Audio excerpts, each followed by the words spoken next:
Baik. Auzubillahi minasyaitonirrajim. Bismillahirrahmanirrahim. Shadaqallahul azim. Masya Allah, saya ini cuman kangen sama oma-oma, ya kan, melihat tetap semangat, tetap datang wisuda. Berarti udah berapa kali wisuda nih? Berarti udah kelar doktor oma-oma nih ya, kan tuh.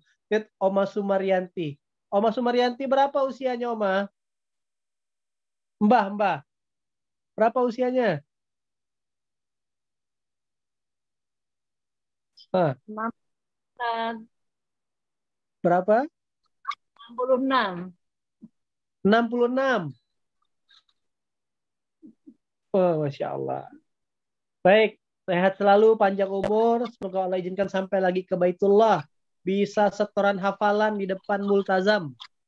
Amin. Amin Allahumma amin. Allah. Baik, bunda-bunda semua rahmati Allah. Semoga senantiasa disehatkan, dijaga Allah. Ya, tetap istiqomah sampai akhir hayat dengan Al-Quran. Ya kan? Karena tak ada teman yang lain selain Al-Quran yang membersamai kita di liang lahat nantinya. Oke, mungkin saya tahu yang paling ditunggu dari sesi Zoom ini adalah pertanyaan. Maka saya langsung ada yang ingin ditanyakan? Dibagi ilmunya dulu Pak Ustadz. Oh, ilmunya. Biasanya ilmunya A, pertanyaannya Z. Oke, mending saya langsung pertanyaan kayak gitu ya. Bagaimana emak-emak di jalan, mau belok kanan, sennya ke kiri gitu ya. Nanti kita tes ya. Saya sampaikan ilmunya A, kita lihat apakah pertanyaannya sesuai dengan ilmu, dengan materinya. Baik, singkat saja. Saya ingin sampaikan satu hal, tip rumus bahagia buat oma-oma semuanya. Mau? Mau bahagia? Oke. Nah, jadi kalau ingin bahagia, di antara banyak jurus, di antara banyak rumus bahagia adalah pegang prinsip ini, ya kan? Hiduplah dengan perkataan Allah, jangan hidup dengan perkataan manusia. Karena hari ini banyak sekali orang tuh sibuk curhat ke saya, cerita ke saya, itu gelisah akan penilaian orang lain terhadap dirinya. Nah, apalagi yang sudah masuk usia 55, 60, itu sensitivitasnya sangat tinggi sekali. Tak boleh anak atau menantunya salah sedikit. Kalau salah sedikit, penyapu ada depan rumah. Ya kan disuruh nyapu maksudnya. Nah, ya kan? Artinya kayak gini ayah bunda yang dirahmati Allah. Jadi pesan saya kepada oma-oma nih, kepada mbak-mbak semua, bapak ibu sekalian, maka kadang tuh kan gini, survei menunjukkan hampir sebagian besar orang tua yang usianya sudah 50 tahun ke atas, 60 tahun ke atas, maka dia akan kembali lagi sikap dan perilakunya sebagaimana ketika seseorang belum dewasa. Gampang baper, gampang sensitif, misalkan anak ataupun ini nggak berkabar, nggak mengunjungi, dianggapnya salah kayak gitu ya. Dan akhirnya sering ada dapat omongan-omongan yang salah. Nah, karena saya disayang sama bunda-bunda, sama ayah semuanya, nah itu juga saya sampaikan kepada umi saya, mertua saya, kepada mama saya bilang gini, kan kadang tuh yang membuat kan gini, seumuran bunda ini kan tak ada lagi yang sudah dipikirkan. Atas izin Allah, udah punya anak, udah punya cucu, ya kan? Sudah melewati fase kehidupan. Tinggal menyiapkan detik-detik perjumpaan sama Allah. Betul nggak kira-kira? Nah, itulah yang disiapkan. Maka saya berharap bunda-bunda, ayah-ayah semuanya selalu siapkanlah rancanglah kebahagiaan di setiap harinya. Apa yang kadang membuat kita tak bahagia tadi itu, karena kita selalu berharap semua itu harus sebagaimana maunya kita. Zaman mama dulu ini nak gini nih menata ruang tamu. Ruang tamu salah. Iya lama. Zaman mama dulu itu zaman Majapahit, zaman penjajahan Belanda. Ini sudah zaman milenial, udah 2000 masuk 2023. Salah, nah. Zaman mama dulu tuh nggak kayak gini. Nyapu tuh yang bersih, gini. Nggak pakai pembantu. Kamu nih malas sekali ya, pakai pembantu pula. Hal-hal kadang tuh kita mengkomentari hal-hal kecil yang sebenarnya tidak penting. Iya, mama dulu tuh di rumah aja. Bapak yang bekerja. Karena sekarang nih, mak, tidak cukup, mak. Kebutuhan semakin meningkat. Ya kan kalau dulu, mak, ya kan beras sekilo masih 500 rupiah. Betul nggak? Sekarang beras sekilo udah 15.000. Nah, saya tuh sedang dengarkan, memperhatikan fenomenal. Maka pesan saya satu adalah setiap hari bunda-bunda rancanglah setiap hari dengan kebahagiaan. Jangan pusingkan lagi hal-hal yang tak ada hubungannya dengan prinsip kehidupan. Kalau urusan teknis karena zaman sudah berubah, tidak usah kita semua bilang betul, betul. Jangan-jangan yang bilang betul yang sering kena omel. Yang bilang betul nih, ayo Ustaz, ayo Ustaz. Ya, nanti ngerasakan, tunggu kau tua ya. Saya nonton film apa kemarin tuh, sebentar. Bagus filmnya. Oh, film Astagfirullahaladzim. Calon mantu, bagus. Bagaimana orang tua, akhirnya mamanya tuh di akhir hidupnya kaya raya tapi sedih, tak punya teman. Nah, makanya saya tangkap tadi, ketika kita berharap sesuatu yang membuat seseorang tuh kecewa, apalagi oma-oma, mbah-mbah saya ini yang sudah usia 50 tahun ke atas, berharap anak, cucu, menantu, dan seluruh lingkungannya itu berjalan sesuai dengan keinginannya. Itulah puncak kecewa. Begitu dia. Karena yang mengatur kehidupan ini bukan kita. Yang mengatur kehidupan ini adalah Allah. Nah, maka rumusnya, salah satu rumus bahagia adalah kecilkan keinginan kita, besarkan keinginan Allah. Manusia itu, kalaulah seorang karyawan, misalkan saya nih, kerja di perusahaannya Bunda Nurul Zahro sebagai pegawai. Bunda misalkan punya perusahaan roti. Saya pegawai rotinya. Maka saya dibayar oleh perusahaan karena kerja saya. Lalu, kalau saya bekerja di rumah, mengerjakan pekerjaan rumah, yang itu bukan pekerjaan perusahaan roti Bunda, saya tidak dapat bayaran dong. Saya tidak ada hubungannya. Itu cara berpikirnya. Demikian juga dengan Allah. Maka, lakukanlah tugas-tugas yang Allah berikan. Lakukanlah apa-apa yang Allah mau, bukan apa yang kita mau. Nah, inilah dia. Gimana? Sekali lagi mungkin ini banyak yang baru. Saya ulangi ya, satu ayat Quran yang berulang-ulang dan saya sampaikan. Hati-hati ya. Nah, ini dia. Orang-orang yang berharap kehidupan itu selalu sempurna, maka ternyata keinginan itu adalah jalan pintu masuk setan untuk membuat kita kecewa. Tuh, surah 22 ayat ke-52. Nah, wama arsalna min qablika min rasulin wala nabiyyin illa idza tamanna alqas syaitan. Kami tidak mengutus sebelum kamu seorang rasul pun atau tidak pula seorang nabi, melainkan apabila dia punya satu keinginan, setan pun masuk dengan godaan-godaan terhadap keinginan itu. Maka pintu masuk iblis yang merusak kebahagiaan kita adalah keinginan. Nah, itu loh password yang pegang besar-besar. Pintu masuk iblis yang mengguncang kebahagiaan kita adalah apa? Keinginan. Berarti Ustadz tidak boleh dong kita berkeinginan. Satu-satunya yang jadi gini, ketika kita di dada kita, hati kita, pikiran kita penuh dengan keinginan, berharap punya menantu seperti ini, berharap anaknya kayak gini, berharap suami kayak gini, berharap istri seperti ini, maka yang terjadi keinginan Allah tidak bisa masuk, penuh, slotnya penuh. Nah, ketika keinginan Allah tak bisa masuk, maka yang terjadi kehidupan orang tersebut mengalami episode di surah 45 ayat ke-23. Tidakkah engkau melihat orang yang menjadikan keinginannya, hawa nafsunya sebagai tujuannya, sebagai Tuhannya, maka Allah biarkan berdasarkan ilmunya, dan Allah telah mengunci mati pendengaran dan hatinya dan meletakkan tutup atas penglihatannya, sehingga dia tak lagi melihat kebenaran. Oh, rupanya menantuku dia suka balik malam karena dia rupanya ngajar di luar.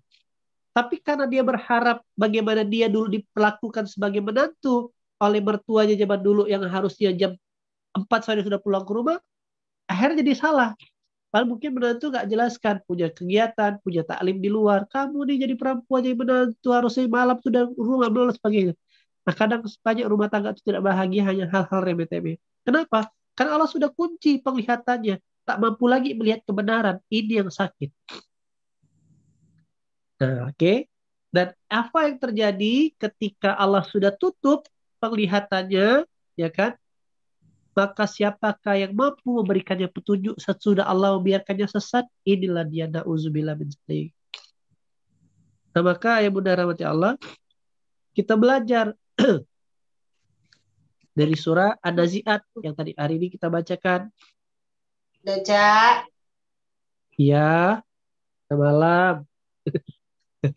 Nah, satu-satunya yang bisa dilakukan adalah, coba lihat, adapun orang-orang yang melampaui batas dan mengutamakan keinginannya, mengutamakan kehidupan dunia. Jadi yang dirancangnya adalah keindahan dunia. Dia lupa merancang keindahan akhirat. Maka sesungguhnya neraka lah tempat kembalinya. Neraka tuh bukan jadi akhirat lagi nanti, tetapi sesuatu ketidaknyamanan yang dirasakan di dunia semasa hidup. Nah, jadi coba perhatikan. Gara-gara keinginannya pingin terkenal, dia menghalalkan segala cara untuk berkencan dengan sutradara. Jadi artis, tapi begitu jadi artis, justru menggiring dia kerana narkoba. Allah hukum dia. Rumah tangganya bawa belur. Gara-gara hasratnya, ingin jadi pejabat, dia menghalalkan segala cara. Dia melakukan riswah, sogok, suap. Di puncak karirnya, bukannya malah dimuliakan, malah dia berurusan dengan KPK. Nah, begitu ayah bunda rahmati Allah. Karena Allah yang bilang, siapa yang mengutamakan urusan dunia, maka neraka tempat kembalinya. Tetapi di ayat 40-nya, orang-orang yang takut kepada Allah dan menahan diri dari keinginannya. Berarti apa? Yang dia besarkan, yang dia prioritaskan, yang dia utamakan adalah keinginan Tuhannya. Maka hadiahnya kata Allah, innal jannata hiyal ma'wa. Dunia surgalah tempat tinggalnya. Nah, maka ayah bunda yang dirahmati Allah, oma-oma saya, mbah-mbah saya semuanya yang baik, yang luar biasa ini, di sisa usia kita ini, maka sudah, jangan pusingkan sesuatu yang tak mampu kita kontrol. Kita tak bisa kontrol anak, kita tak bisa kontrol menantu, kita tak bisa kontrol tetangga. Yang bisa kita satu-satunya bisa kita kontrol adalah kita. Jangan habiskan waktu untuk, ya kan, apalagi sampai kan udah menjadi rahasia umum. Nenek ini ngomel ya kerjaannya. Jangan, biarkan sudah. Tapi itu nenek-nenek yang di kutub utara ya, beda dengan nenek-nenek di sini. Makanya dia ngaji Quran. Dia senyumnya sudah beda. Lihat Bunda Siti, senyumnya glowing. Dia pakai skincare setiap hari. Maka tidak pusing, ya kan? Nah, maka Ibu Rahmatullah, sebagai penutup, nanti kita tanya-tanya, ada satu ayat Quran. 1 amalan 3 kebaikan. Mau nggak kira-kira? Saya kasih amalannya. Mau. Oke. Yuk, baca surah Al-Ahzab, surah 33, ayat 70. Ikuti sama-sama. Ya ayyuhalladzina amanu. Ya ayyuhalladzina amanu. Allah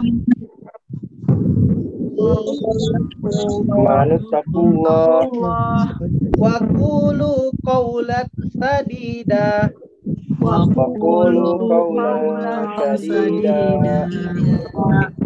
Ya ayyuhalladzina amanu taqullah wa qulu qawlan sadida. Coba lagi. Ya ayyuhalladzina amanu taqullaha wa qawlan sadida. Oke, wahai orang-orang yang beriman, bertakwalah kepada Allah dan kata Allah, perbaikilah dan katakanlah perkataan yang benar. Ayat 70, Kak. Oke, disuruh perkataan yang benar. Perkataan yang benar itu apa? Punya dua unsur. Satu, benar, hak. Yang kedua, menyenangkan, menggembirakan. Itulah deh ya. Karena ketika kita hidup dengan Quran, peringatan pun menggembirakan juga. Jadi sampaikanlah kata yang benar, perkataan yang baik. Apa balasan dari Allah? Yuslih lakum a'malakum. Allah akan perbaiki amal-amalmu, kata Allah. Wa yaghfir lakum dzunubakum. Allah akan hapus-hapuskan dosa-dosamu, kata Allah. Wa mayyuti illaha wa rasulahu. Barang siapa mengikuti Allah dan Rasulnya, faqad faza fauzan azima, maka dia akan mendapatkan kemenangan yang agung. Jadi ada satu perbuatan, tiga kebaikan. Perbuatannya apa? Memperbaiki ucapan. Hadiahnya apa? Satu, Allah perbaiki amal-amal kita. Sholat kita, ngaji kita, puasa kita, sedekah kita yang selama ini belum sampai dalam catatan Allah secara sempurna, akhirnya Allah sempurnakan. Lalu Allah ampunkan dosa-dosa kita di masa lalu. Dosa-dosa kita akhirnya Allah hapuskan. Dan yang ketiga, menariknya dia mendapat kemenangan. Nah, ini menarik sekali ayah bunda semuanya. Amalannya sederhana, tetapi dampaknya luar biasa. Amalannya tak melelahkan, tak mencapekkan, tapi dapat ampunan. Tetapi dapatkan perbaikan, tetapi dapat kemenangan. Hanya gara-gara berkata yang benar, berkata yang baik-baik, berkata yang menyenangkan orang. Nah, sebaliknya, kalau perkataannya menyakiti orang, perkataannya dusta, perkataannya tidak benar, maka amalannya dirusak Allah. Satu. Yang kedua, ditambah catatan dosanya, bukan dihapuskan. Dua. Yang ketiga, bukan dapat menang, justru kalah. Nah, kami tepatnya sederhananya lagi, sudah hilang ngomel-ngomel, nanti kalah. Itulah dia. Sudah ngomel-ngomel, nanti tambah catatan dosa. Sudah ngomel-ngomel, marah-marah, nanti yang terjadi amalannya dirusak sama Allah. Maka nama amalannya jamu. Apa namanya? Jamu. Jaga mulut. Nah, jadi kalau ada teman-teman kita ngajak ngegibah,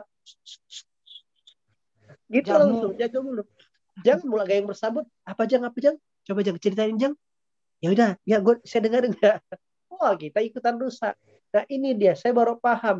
Dan materi ini ada sebuah pelatihan, kalau tidak salah saya seperti teman saya ikut namanya NLP, Neuro Linguistic Program. Pelatihan bagaimana cara berkomunikasi berdasarkan program otak. Dan level tertinggi materi workshop NLP yang bayar 30 juta sampai 50 juta itu, ternyata kata kuncinya disiplin word, berkatalah yang baik-baik. Bayangkan, ternyata Quran sudah mengajarkan satu kata yang benar bisa berubah dunia, tapi satu kata yang salah bisa merusak dunia.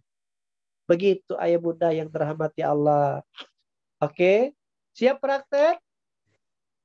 Insyaallah. Maka rumus bahagia malam hari ini satu, ya kan? Jangan hidup dengan penilaian orang lain. Orang lain boleh berbicara apa. Ih, bunda kok tak nyambung ya? Jilbabnya oranye, bajunya pink, celana gamisnya hijau dangdut. Urusan dia lah, ya kan? Dia tidak tahu kita habis ikut lomba, gitulah kan? Lomba oma-oma modern, gitulah.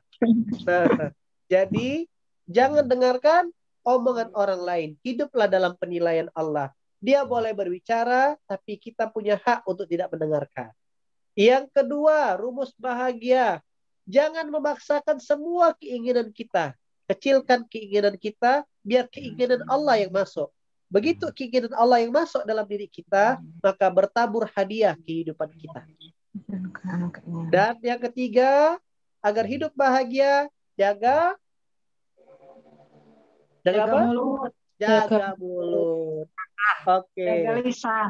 Jaga lisan. Mereka punya hak bicara, kita punya hak untuk tutup telinga, tidak mendengarkan. Udah. Bahkan kehadiran mereka berbicara seperti itu pun dalam rangka supaya kita bisa, kalaupun ada yang ngomongin jelek-jelek, itu dalam rangka kita punya kesempatan mendapatkan kesempatan namanya ibadur rahman. Hamba-hamba Allah penyayang adalah orang-orang yang berjalan di atas bumi dengan rendah hati. Apabila ada orang-orang bodoh mengejek, menyapa, mencela mereka, mereka cuma bilang assalamualaikum. Jadi ternyata celaan orang lain itu jalan untuk kita dapat gelar ibadur rahman. Begitu ayah bunda yang dirahmati Allah, hidup bahagia, jangan dibuat orang lain, hiduplah dengan Allah. Yang kedua tadi, kecilkan keinginan.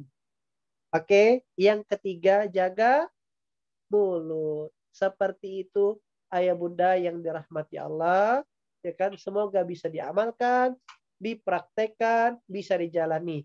Insya Allah, ya kan? Lanjutan dari mim ini, ya kan, buat oma-oma, ya kan, kalau yang ahwat ada kelas namanya kelas belajar hijrah. Itu kebetulan yang ngisi istri saya langsung, yang senang curhat dan sebagainya, itu ada kelas hijrah. Lihat saja hijrahextreme.com kayak gitu. Mau belajar tentang rezeki, ada scale up rezeki. Nah, mau belajar bahasa Arab, ada kelas isi Quran, tapi syaratnya ikut scale up rezeki dulu. Nah, begitulah yang bisa diceritakan. Terus belajar. Semoga karena ada dalilnya, barang siapa yang keluar menuntut ilmu dan dalam perjalanan dia meninggal, maka jihad di hadapan Allah. Nah, semoga dengan kita terus belajar, meskipun di depan Zoom ini kita belajar, karena niatnya menuntut ilmu, Allah sudah anggap ini jihad di jalan Allah. Dan semoga dengan bertambahnya pengetahuan tentang ilmu Allah, bertambah kecintaan kita kepada Allah, berhadiah ketenangan, sehingga Allah takdirkan husnul khotimah. Amin Allahumma amin. Dan sebelum husnul khotimah, semoga semuanya bisa murojaah depan Baitullah. Mau enggak? Nah, nanti insya Allah bulan Ramadan kita akan ada umroh menghafal Quran di Baitullah bulan Ramadan. Siapkan paspornya aja dulu. Terserah Allah. Saya barusan pulang mendampingi nenek-nenek petani. Tidak pernah kepikiran berangkat ke Baitullah. Tiba-tiba panennya meledak. Tiba-tiba ada yang lain diberangkatkan sama anaknya jadi TKI di Taiwan. Kenapa? Saya tanya apa rahasianya, Dek? Saya rindu sekali, saya ingin ke Baitullah, tapi saya tidak tahu uang dari mana.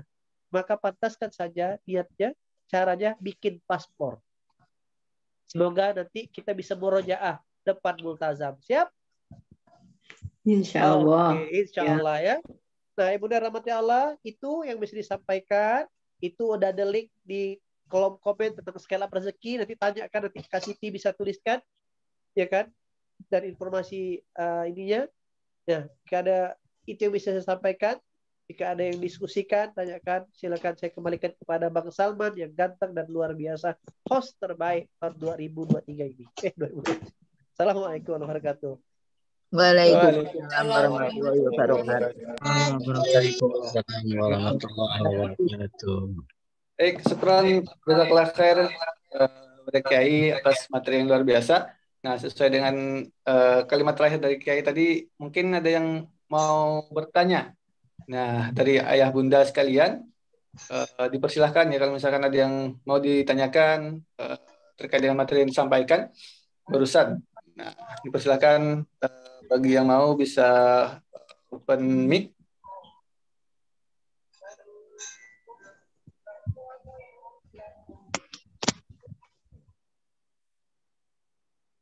Oke, sekali lagi saya buka sesi ya terkait dengan tanya jawab. Kalau misalkan nanti sekiranya ayah bunda masih ada yang kurang paham, kalau misalkan ada yang mau ditanyakan, dipersilahkan untuk open mic-nya. Nah, tapi kalau misalkan nggak ada dan memang ayah bunda semua sudah paham terkait dengan materi yang sudah disampaikan, alhamdulillah seperti itu. Nah, sedikit resume atau menyimpulkan tadi dan mengingatkan juga kembali terkait dengan apa yang sudah disampaikan, bahwasanya ada 3 poin ya, 3 poin besar yang disampaikan, bahwasanya yang pertama jangan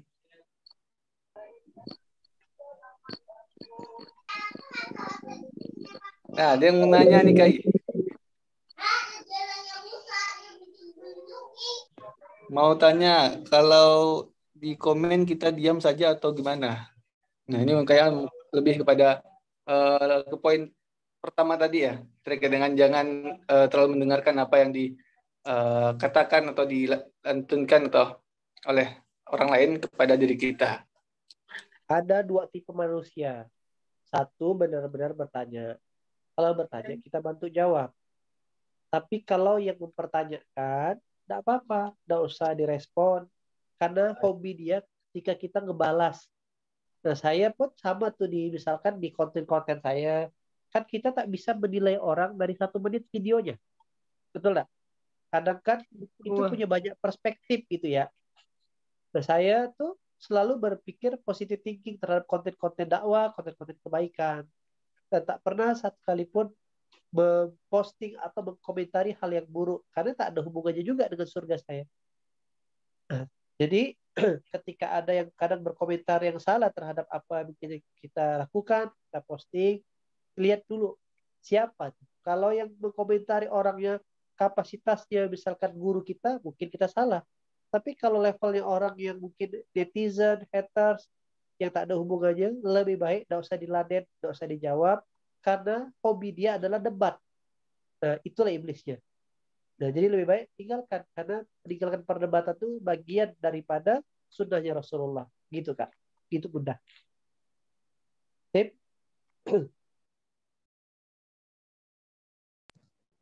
Oke, baik. Itu tadi jawaban dari Kiai ya, terkait dengan pertanyaan dari Bunda Yanti.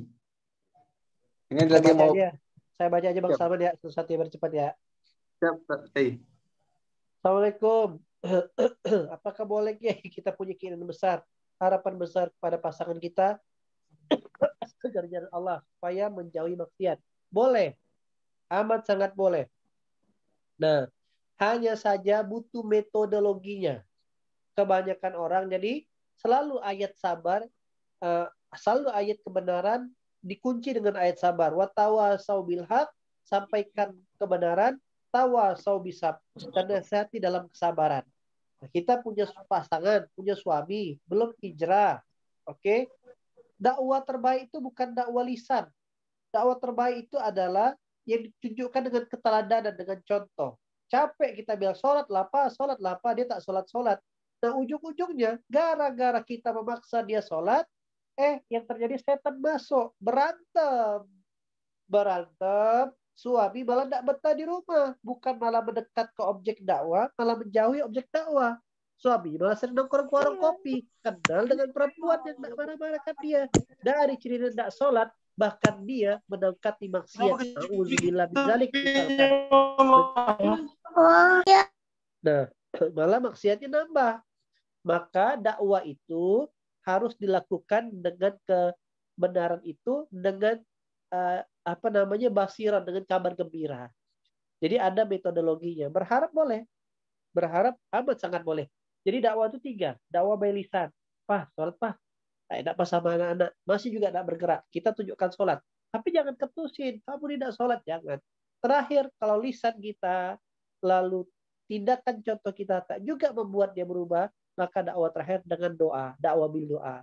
Juga tak berubah, bukan kuasa kita. Karena Allah sudah sampaikan di Quran. Di surah Al-Ghoshiyah. Fazakir innama anta muzakir. Tugasmu hanya beri peringatan. Bukan kau penentu hatinya. Karena Asia, istri Fir'aun, tak bisa membuat suaminya beriman kepada Allah. Nabi Lut tak bisa membuat istrinya beriman kepada Allah. Nabi. Lah kita bukan Nabi. Gitu dia ya. Jangan sampai kita malah setannya pindah ke kita. Sakit hati, stres, jadi dongkol. Nggak usah. Biarkan saja. Sekali. Jadi cukup peringatkan sekali 2 kali, selebihnya tugas Allah. Yang penting di hadapan Allah kita sudah menjalankan tugasnya. Gitu, Bunda Nur Komariah. Kiai, kalau kita menyampaikan yang benar, tapi menyakitkan, baiknya diam saja atau gimana? Tergantung konteksnya. Dalam beberapa hal disuruh menyampaikan hal itu yang benar, ya kan? Maka ini bicara namanya retorika dakwah, metodologi dakwah. Maka kadang tuh ada maksiat di depan saya. Nah, tugas saya itu gimana cara menyampaikannya. Kadang tuh akhirnya ilmunya adalah sabar dulu. Jangan langsung frontal. Begitu frontal, setannya pindah ke kita, Bunda Hilda. Disampaikan dengan asan, ajak makan, ngobrol dulu.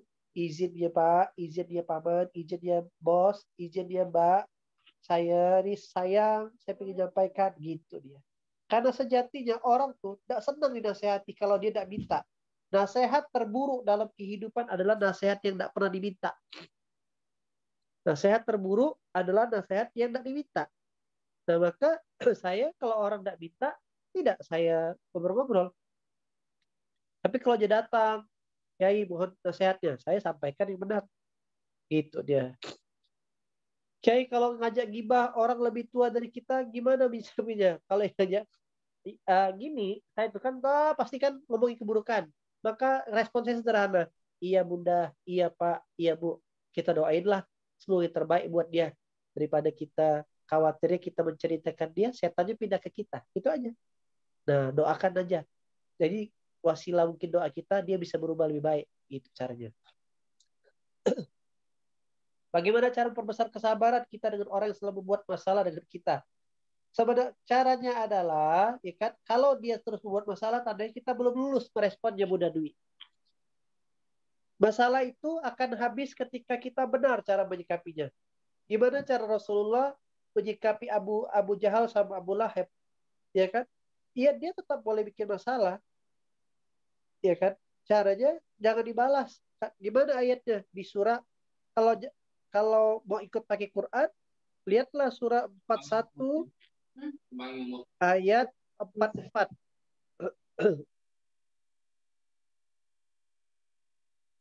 Kita buka surah 41 ayat 34. Tuh lihat. Tidaklah sama kebaikan kejahatan, tolaklah kejahatan dengan cara yang lebih baik. Itulah Quran yang diajarkan kita. Oke.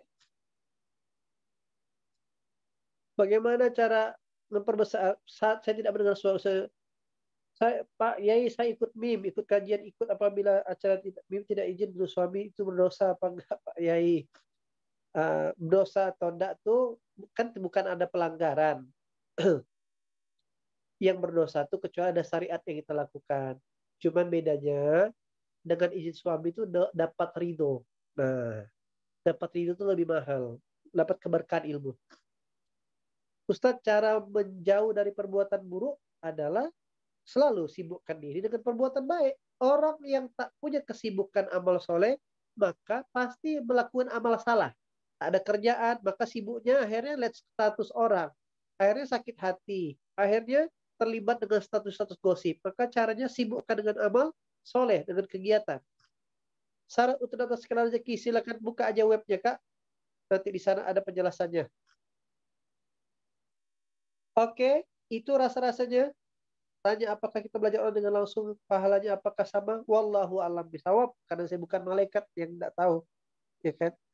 Tapi yang pasti kita menggunakan teknologi yang Allah sendiri juga yang menciptakan ini. Seperti itu. Apa doanya kalau merasa dizolimi orang yang bisa menerima dengan sabar? Nanti buka. Sebenarnya ketika ada orang yang menyakiti kita, nih, Rabbana afriq alaina sabra wa tawaffana muslimin. Surah ke-7 ayat 124. Doa minta kesabaran. Sama doa surah 60 ayat 5. Dihindari fitnah dari orang-orang kafir. Sekarang kalau dikasih tahu suka banyak alasan untuk menghindari perdebatan, menghindari kesal gimana Ustaz? Anak adalah ujian orang tua, tidak bisa dihindari. Cara yang terbaik, orang tua yang harus belajar metodologi berkomunikasi. Gitulah dia.